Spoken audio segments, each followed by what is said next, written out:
Ok les amis, j'ai une bonne nouvelle pour vous. Sachez que le marché de l'immobilier reprend, mais pas exactement comme tu l'imagines. Je vais t'expliquer dans cette vidéo pourquoi est-ce que 2025 c'est une année charnière pour l'immobilier et comment est-ce que toi tu peux en tirer profit à condition bien sûr d'être bien préparé. Pour te planter un peu le décor, on sort de 3 années consécutives dans l'immobilier qui étaient quand même assez compliquées, baisse des prix, hausse des taux, il y a eu des points de blocage à quasiment toutes les étapes d'un projet immobilier, donc tout ça n'a fait que rendre plus difficile l'accès à la propriété et le fait de réaliser son projet immobilier. Mais malgré tout, en 2025, il y a quelques signes encourageants qui viennent montrer que, tiens, on est peut-être en train d'aller dans le bon, on est peut-être en train d'aller vers la lumière, et je vais te présenter du coup quels sont ces éléments. Premier élément, c'est le nombre de ventes. En 2025, on devrait avoir plus à peu près 8% de volume de vente par rapport à 2024. On devrait atterrir à environ 925 000 transactions. C'est pas mal, mais c'est pas non plus un chiffre énormissime. Les prix, quant à eux, ils remontent, mais que dans certaines grandes villes, et c'est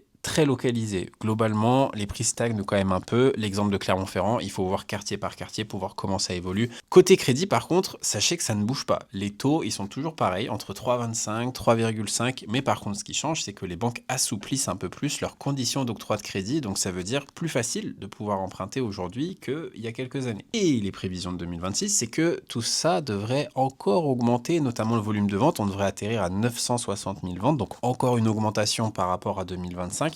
C'est plutôt encourageant, mais ça veut dire aussi qu'il faut bien préparer son projet immobilier si on veut pouvoir le réaliser. Tous ces chiffres que je viens de te donner viennent de Se Loger Meilleurs Agents, donc source fiable en tout cas pour pouvoir poser sa stratégie quand on veut réaliser son projet immobilier. Donc, si tu veux plus d'astuces, tu peux t'abonner, et si tu as besoin de conseils pour ton projet immobilier, n'hésite pas à nous écrire.